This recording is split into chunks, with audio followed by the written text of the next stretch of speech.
on this podcast. And then boom, boomerang right in your face. You're making people mad, Jack. It was an incredibly cool revelation as we started making this show. Like, we made the pilot, and it was like, oh, cool, fun pilot. And I didn't get it entirely what this show was. And then we watched the pilot, and I was like, oh, this is very, very cool. And then we started seeing the scripts, and those first couple, you guys just recapped episode 3. That's like, in episode 3 of a kid show, we've got like heavily serialized stuff where he's learning about a genocide that was committed on his people. And it's like, whoa, this is a show. This is like a really big feeling show, a really narratively ambitious show. And like realizing that as we were getting the scripts and seeing what this piece and what this art was becoming was really exciting and felt like, oh, this is gonna catch on. This is gonna be bigger than what it feels like right now in this small room as we're recording it. Your interaction with fans, do you get a lot of really positive feedback about being a non-bender, about being somebody who is surrounded by these folks who can bend elements, and yet you absolutely hold your own as an inventor and as a character? What's that feedback like? What are those interactions like?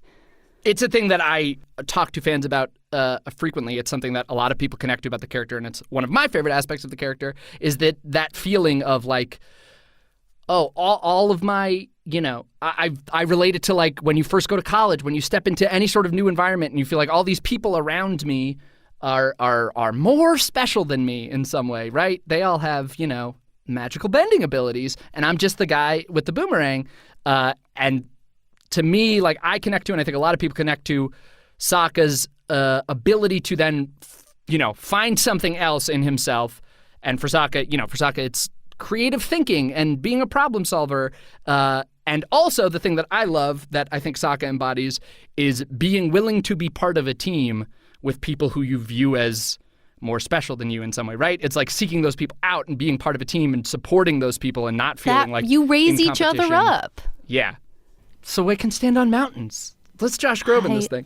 But you're so right. I love that comparison, and I love the specific Sokka element of that, because that is like when you do improv, you always want to be with people you think are more talented because they bring out the best in you and make you get better at what you do. And the same with being on a set, right? Or being with, like, ideally, you're in a supportive enough environment that nobody's trying to smush you down because you're less talented or less or whatever, but you are always learning and feeling supported. And, in an ideal situation, we would have that Sokka experience where he's not made to feel stupid or bad because he happens to not have this thing that he can't control whether he has or not, and still, absolutely perseveres and is awesome. His best friends just happen to be superheroes. All of them. There's an episode, I won't describe what's happening, but where Sokka is having, a lot of self-doubt about, how he belongs in this world of benders and goes off to kind of find a sense of purpose through that. And while he's gone, all these people are talking about, all the things he's contributing and everything they're missing while he's gone. And I think, it's a beautiful thing, this idea that, you don't see it in yourself, but other people see what makes you special. And I'm a big believer in, seeking out, go to the rooms where you're the dumbest person in the room so that you can ask questions and learn stuff from these people, from other people. Right. So I think that's a really cool aspect of Sokka, and I love that it's something that people connect to, and I can talk to fans about it because it was a big driving part of the character for me. I think so. I never thought about that before. Yeah, isn't that great? And he's sort of he's the perfect character. Oh, you, Jack. Even all the other animals, not just your friends, even the animals, they all can bend. All of them, every single one. Yeah, dude, I know. Oh, for crying out loud! You know what? No, we're not going to stand for this. We're not going to stand. In fact, this is an opportunity that you could take or leave. But, we fairly recently recapped episode 2 of the show. And, of course, this is the first moment that Sokka has with Zuko is him smashing his ship into the village where Sokka has been so valiantly trying to teach these children how to be warriors. And here Zuko just blasts through this big old throwaway ship that someone didn't want that he took. Crash course for these little warrior kids. Let them know this is what it feels like when the battleship comes. Like how did your great commander teach you what happens now? And then I think we can all admit, because this did happen and it is canon, you are soundly beaten and you end up with your head in some snow and your feet where your head should be in the air. This is your opportunity. I mean, here we are. I probably just made some very dumb action. I probably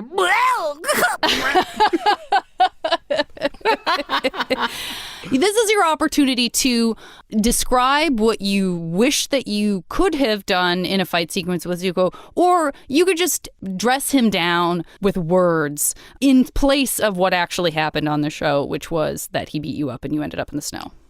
I want to say that was just me suckering him in. That was a long game. Sokka maybe underutilized the boomerang misdirect. You know, I think I would have loved a throw right past him, looping back right towards his face, and then I do like a, oh man, is that something that's in the sun's in my eyes? I don't know. And then he has to turn around, and boom, right in his face. You still got him. You got some knocks in there. Yeah, I like that Sokka gets the sun in his eyes, and that prompts Zuko to turn around. And then Zuko has to go, wait, is there such a thing as the sun? Let me check. And then boom, boomerang right in your face. And there was the sun too, so double bad. Oh, that's fantastic. Okay, I have to ask you because the fans need to know, and I'm sure you have to answer this a lot, but just for this place where we are sort of having Braving the Elements be a good hub for all of these conversations that have happened at various cons and whatnot, do you have a ship? When people ask, is there a ship that you applaud in either series? Yeah, and it doesn't have to be your ship, too. It could be like, you... Oh, if I'm allowed to go elsewhere. You could say Zutara, you know what I mean? I kind of do feel like Zutara in a lot of ways. I do support Zutara. You're just making people mad now. I'm sorry about that. You're making people mad, Jack. I'm enjoying the growing presence of Zuka shipping. I've seen the Zuka shipping also. I'm enjoying that. Shout out to all the Zuka. I feel like Sokka's formative shout out to relationship, Zukas. I think like the UA relationship is really important, but you don't like ship that, right? Because it's like... What is that ship? That's you kind of can't, because that means you would be giving up something for Shadow Report. Yeah, right. But it's a good ship. I love that. I love that ship. Yeah. I mean, that's the one that got away, literally. But it's always right there, Wow, for Shadow Report. So it's right there, but that's the fish that got away. Foreshadow report. Man. Foreshadow report. Foreshadow report. That's such a good foreshadow report because it means nothing at all yet. If you haven't, that's a good vague one because it just could mean anything, and you'll have forgotten by the time you get to that point in the show. That's right. That's exactly right. And of course, Suki. I need to say Suki and foreshadow report for the next episode. But she changes Sokka in very many important ways, and I love the two of them. And sword and fan. Suki's great. The Kyoshi Wars. When I see Suki cosplay, I get down on one knee. I'm so crazy about Suki. I'm so crazy about the cosplay. I love her. Oh my god. I did a con where a dozen Kyoshi Warriors walked into the panel. Yeah. All dressed. It was kind of scary. Amazing. It was kind of scary. I took a picture with them afterwards because it was so good. It's fierce. I love group cosplay. Okay, let me ask this, Jack. Yes. Do you have a favorite hybrid animal that you cannot eat? Oh, well, the deep struggle of Sokka to not eat Fufu Cuddly Poops, who's a saber-toothed lion cub. That's got to be my favorite. That's an inspired animal right there. And there are, by the way, some very scary hybrid animals on that show that I think there was something about, there are some ones that even that Mike and Brian are like, I still have nightmares about those. What have we created? What have we brought into this world? Why? Exactly. I'm going to ask your knowledge on the show, Jack, and I'm going to say you probably don't know this, because I didn't know this, but what hybrid animal is Appa? He's a combination of a bison and a large sofa. He's a combination of a bison and two other legs of a bison. I don't know what. What's the answer? I'm going to tell you, he is the combination of a bison. Yeah. And a manatee. Oh, that makes sense. Oh, that's beautiful. I did not know this whole time. Is that canonical? Mm-hmm.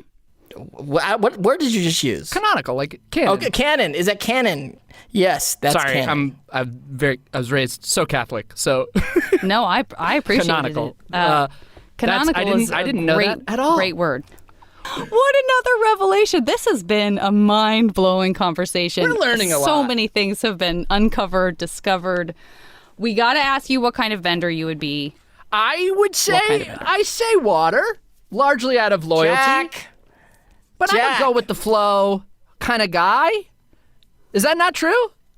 Dante feels he knows the true answer. You're wearing blue. wearing blue. You're wearing blue right now. I think, real talk, Water Tribe, like maybe Swamp Bender is kind of my vibes. You know? Kind of like be a swamp bender. That's just pretty like good. stepping away from it all type of water bender. Yeah. And maybe that. a healer. I can see you being... That'd be lovely. I can heal all these animals Healer I'm is joking lovely. about harming.